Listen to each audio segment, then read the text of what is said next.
Forças Armadas Revolucionárias do Povo, em frente, marche!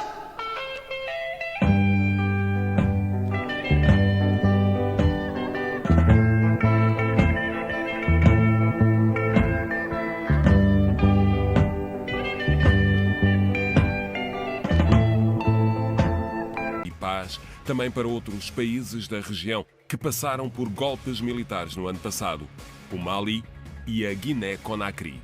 Mas na Guiné-Bissau há estranheza pela pouca informação sobre o papel do contingente estrangeiro. O governo remete pormenores sobre a missão no país para a cimeira dos chefes militares da organização regional, que vai decorrer em Accra, no Ghana. Em Bissau, há quem não esconda a estranheza com a chegada desta missão militar internacional, sem um mandato claro e sem que se perceba as balizas da sua intervenção, seja no tipo, seja no tempo que irá perdurar em território guineense.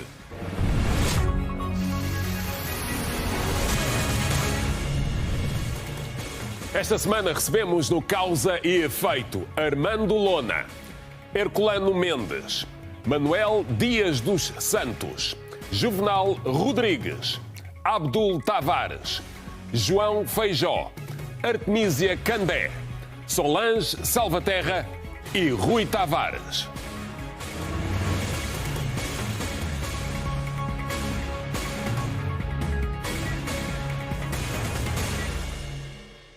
Bem-vindo a mais uma edição. Várias questões estão sem resposta sobre o regresso das tropas da CEDEAO à Guiné-Bissau. Quem tomou a decisão? Porquê? Qual o mandato? Quantos militares vão ficar efetivamente no país e durante quanto tempo? Houve ou não anuência do Parlamento para a entrada deste contingente? Quem ou o que é que vão proteger? Quais as nacionalidades dos soldados? O governo guineense tem sido parco nas explicações. O porta-voz do Executivo remeteu esta semana o papel que terão os soldados estrangeiros do país para a reunião dos comandantes militares superiores da CEDEAO, prevista para Accra, no Ghana. Mas, até lá, os militares da CEDEAO vão se estabelecendo no país, dentro do que é possível saber sobre esta intervenção, mas, sobretudo, analisar consequências. Convidámos Armando Lona, jornalista e antigo elemento da UNOGBIS, o escritório que a ONU manteve na Guiné-Bissau, e o analista político Herculano Mendes. Agradeço a ambos a disponibilidade. Começo imediatamente por si, Herculano. Compreende a necessidade de uma intervenção militar da CEDEAO nesta altura na Guiné-Bissau? Muito obrigado pelo convite. É um prazer estar aqui. Antes de responder essa pergunta, eu gostaria de dizer o seguinte. Os guineenses não estão preparados neste momento para ouvir o desmentir dos desmentires.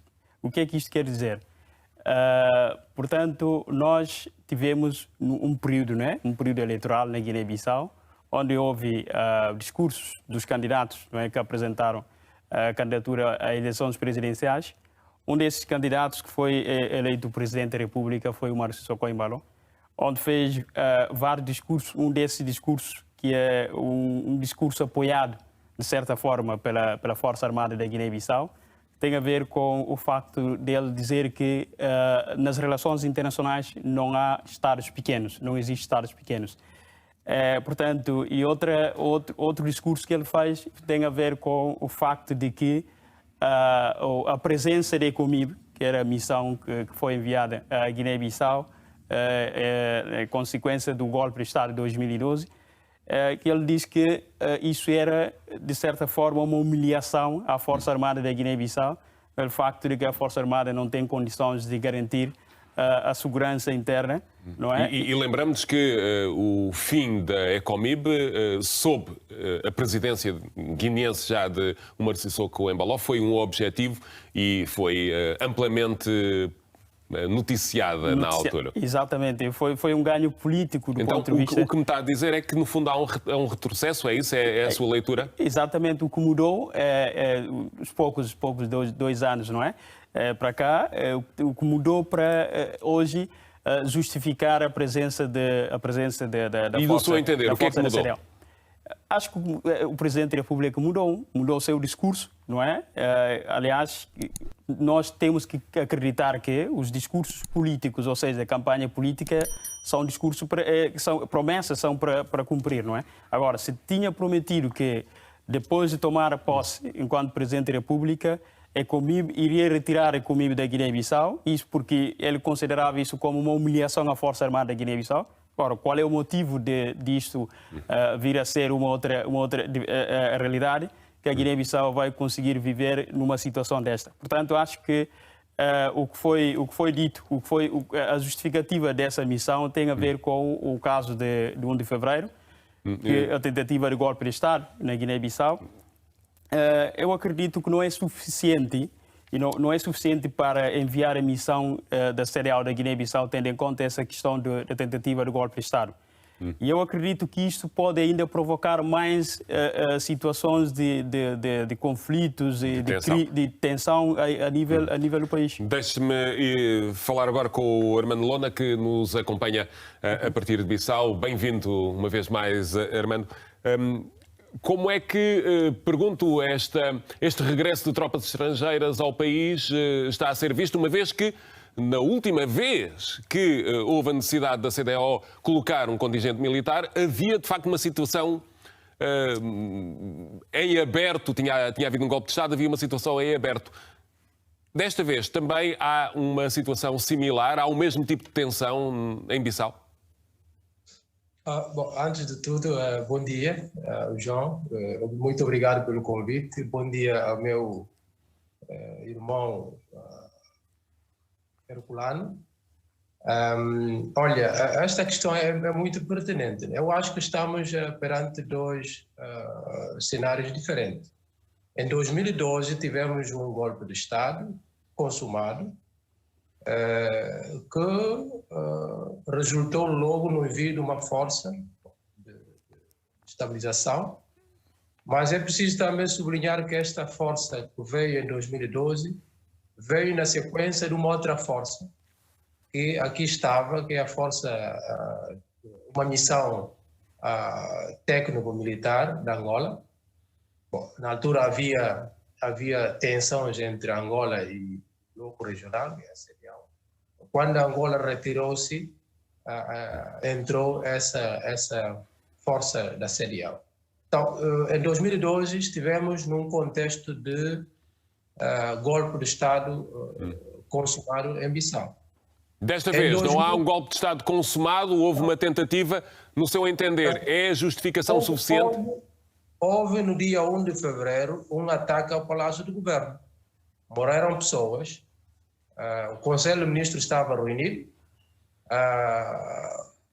começou um processo de investigação que até nesse momento nós não temos resultados conducentes a ter uma clareza daquilo que aconteceu.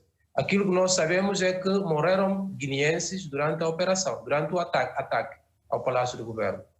Isso é que nós sabemos. Sabemos também que depois deste ataque, vários militares foram detidos e continuam detidos neste momento. Eu acho que vamos abordar Mas Armando Lona, todos esses dados são conhecidos e têm sido amplamente também trabalhados em termos da informação. Aquilo que nós gostávamos neste momento de entender é em que medida é que pode uma missão militar estar estabelecida num país, uma missão militar estrangeira, sem que seja conhecido o seu mandato claro? É exatamente isso, mas antes de analisar essa parte era importante fazer colocar as pedras, né? Porque aconteceu um ataque no dia 1 de fevereiro, logo no dia 3, né?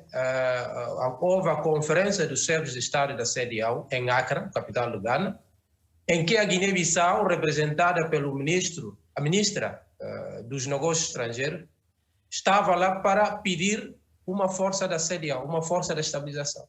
É uma coincidência incrível, mas aconteceu. 1 de 3, a Guiné-Bissau estava pronta para pedir uma força.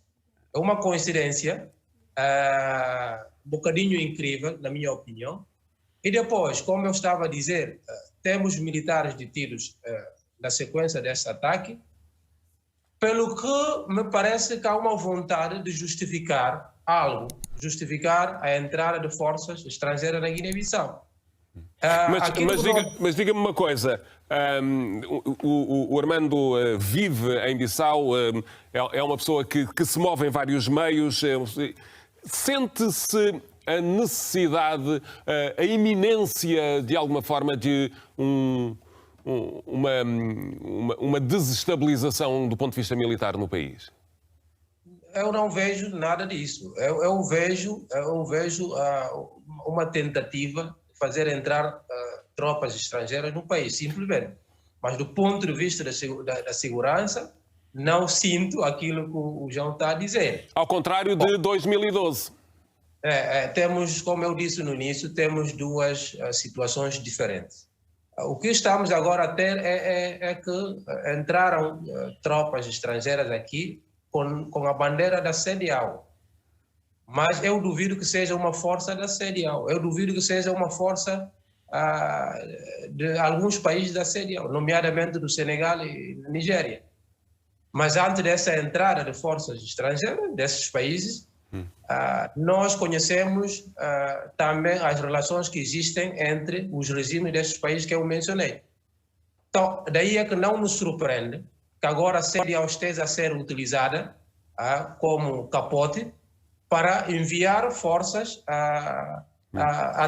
forças estrangeiras para o país. Então, na sua leitura, aquilo que me parece, confirma-me apenas, é que há uma relação entre o presidente guineense, o presidente do Senegal e o presidente da Nigéria e terão, de alguma forma, combinado o envolvimento neste contingente militar. No fundo, é este o seu raciocínio? Diga-me se sim ou não.